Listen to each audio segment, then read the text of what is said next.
What's good, Josh? Your boy J Suave. I am the host of J Suave TV. You already know from my post yesterday, I started watching that Wonder Man. And after completing them 8 episodes, I could definitely say Disney Plus, Marvel Television, y'all was in y'all bag with this one. Now look, this is not your typical MCU project before you get into it thinking that you go see a spectacle. The show's named Wonder Man. We gotta get some superpowers in there. Oh yeah, we do get some power in the show. That is not even a superhero show if I could be 100% honest with you. Yes, Wonder Man's abilities do end up getting him in some trouble with the DCC, whose name I still don't know what it is. Department of Controlled Caca is what I'm gonna call it from right now. Overall, this is much more of a homage to actors. Themes of seeing through deception, the importance of real friendship, how trials and tribulations actually mold those friendships to be what they are. And the last thing I took away from it is to not let your setbacks or adversity hold you back from what you really want to do in this life. So yeah, really great show. I'm gonna try to tackle all of those themes that I just mentioned in this video. If anything I gotta say at all within it, you already know what you gotta do. Go ahead and like, comment, share, subscribe, follow if you want TikTok. Let's talk about Wonder Man. First and foremost, I want to give a round of applause to Yahya, Mateen, and Kingsley for their performance in Wonder Man. They absolutely steal the show in every one of them episodes. Obviously, their friendship was based on a lie. You know that Ben Kingsley's character, Trevor Slattery, is looking to slime out Simon essentially in order to get out of his prison sentence, the one that he never fully served. So the DCC have him spying on Simon, getting intel on him through hanging out with him, being at his house, being at his mom's birthday party, in order to get this man locked up in this new jail that they had, that apparently is only half full, and that's the problem of everybody who's superpowered, I guess. This is one of the biggest gripes that I have with this show, as I have with a lot of TV shows recently. I did not think it was going to touch the Marvel space, but the military intervention, once again, is just so unnecessary in this show. Yeah, it's necessary in terms of us needing an antagonist, opposition for our characters to have to face, but their plan and mission is just so lackluster. They do all this throughout these 8 episodes to get Simon in prison, just for Trevor to take the heat, and then an episode later, Simon goes ahead and frees Trevor from the prison that he was in. Like, y'all came in here and achieved absolutely nothing, took up screen time for damn near no reason, just to say that you was around. It was definitely trashed out, no doubt, but shout out to the actor who played Cleary. He was kind of doing his thing in this one, I'm not gonna lie. I love damn near every conversation he had with Trevor as Trevor was trying to slime out Simon. Yeah, big up Yahya, Mateen, and Kingsley, because their interactions throughout this show carried this series as it should. I mean, they're on the cover of the series, literally. It was nice to see their friendship formulate from something that was based on flattery, essentially just looking out for himself, to something that was real, so much so that Trevor is willing to get himself incarcerated for this man that he met probably like 2 weeks ago. Over the adventures they go on throughout, taking care of Buddy with the GoPro, being there for Simon, that very rough time he was having with the Von Kovac audition, and helping him to land that role. That's a W friend right there. It's just a shame that he was compromised in the beginning, but I'm glad that his character came around. Honestly, I'm not mad at Simon for freeing him, for stated multiple times by characters on the outside that Simon and Trevor were close. And yes, Trevor had his own intentions, of course, keeping his ass out of jail. But we seen even from episode 2 that Trevor really did not pick up no bad vibes from Simon at all. Maybe it was episode 3 when he first seen the damage that he did to his wall. He still felt like he was not a threat. He thought he was a sensitive dude, and he thought he was a good dude. So in reality, he really didn't want to do what he was doing to Simon. It's just a matter of circumstance, and he appreciated the time spent with Simon as much as Simon appreciated the time spent with him. Next, I want to talk about the actors that were included in this season, man. It was a lot of real life actors in this season. Especially love seeing my boy Joe Pants, aka Ralph Cifaretto from The Sopranos, in this one. There was so many callbacks to legendary movies out there, legendary actors, legendary directors, and it felt like this series just did what it set out to do from the beginning. Establish an aspiring actor who just wants to land this dream role for this movie that he watched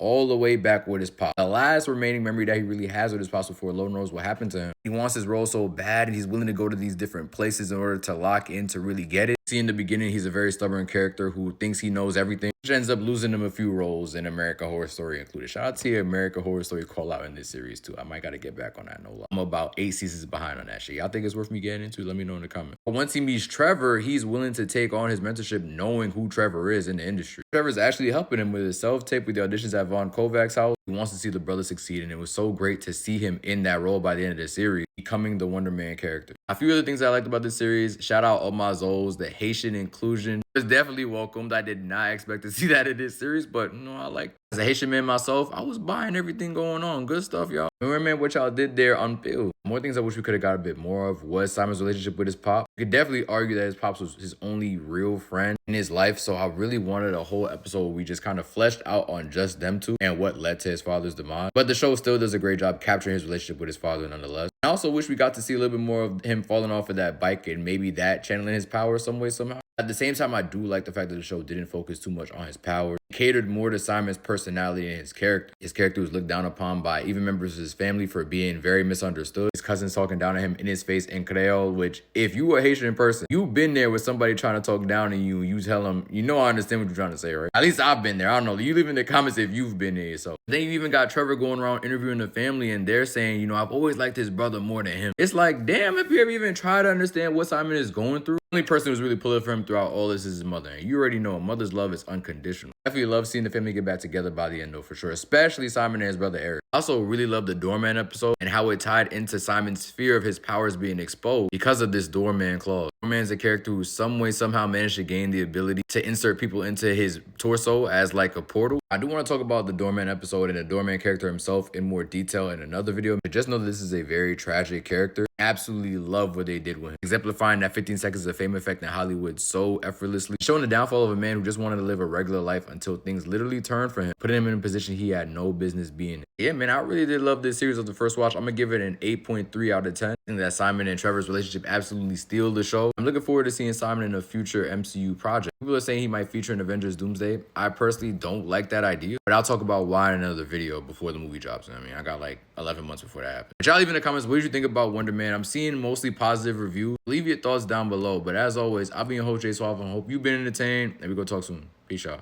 Okay, actually, I lied. One more thing I want to talk about before I end this video that I didn't get to was the exposure of Trevor. We get this lady who's essentially following Simon and Trevor throughout the day before they officially start recording for their Wonder Man character. Now, throughout this, Simon is worried because he knows that without Trevor, people see him as nothing, like he's a dick. So he's checking in with everybody to make sure they've said nothing but good things about him, including his ex-girlfriend who at the beginning of the series broke up with him because she felt like he was not letting her in on everything that was really going on in his mind. It's something I thought the show did really well, expanding on who Simon is through all of his auditions, his self-tape. He didn't really have to spell out for us exactly who Simon was. We got that through everything that he went through in the series. But anyway, we find out that everybody for the most part said some good things about Simon. It was Trevor who needed to be worried because as we know, Trevor was originally arrested. And when old girl brings it up, she's wondering, how did you get off of that charge? You didn't even serve your full sentence. Are you cooperating with the feds? And when Simon hears this, he just puts two and two together and realizes, wait, you've been around me for a long time now. You helped me with my self-tape. Let me get that role with Vaughn Kovac. You was at my mom's birthday party? Oh, no. You were a rat whole time. And Trevor's like, yeah, I mean, I was. And this causes Simon to blow up enough for the DCC to catch wind of this. And then they about to get the drop on Simon. But Trevor, being the real one he is, puts the blame on himself, getting himself arrested and taking the heat for this incident. Now, Simon obviously didn't take this lying down. He went to free his man. It goes back to what I said at the beginning of the video. Like, the DCC, what was y'all purpose for it? Not only did y'all not get Simon, y'all couldn't even keep Trevor in jail for over a week. I just love this. You know, at first I didn't really know how to feel about Simon just freeing Trevor in the last episode. You know, with how he was trying to slide him out earlier on in the season and everything. Seeing how Trevor took the heat for bro in that penultimate episode, how much he genuinely believed in Simon and helped him throughout the series, I feel like that's justified. At the end of the day, everybody in the show seeing it, you watching the series seeing it, these two were two genuine friends. And as I said earlier on in this video, Trevor was just met with a bad hand. He genuinely has love for Simon, and I'm glad that Simon acknowledged that. That's all I gotta say. Peace. Till the next video.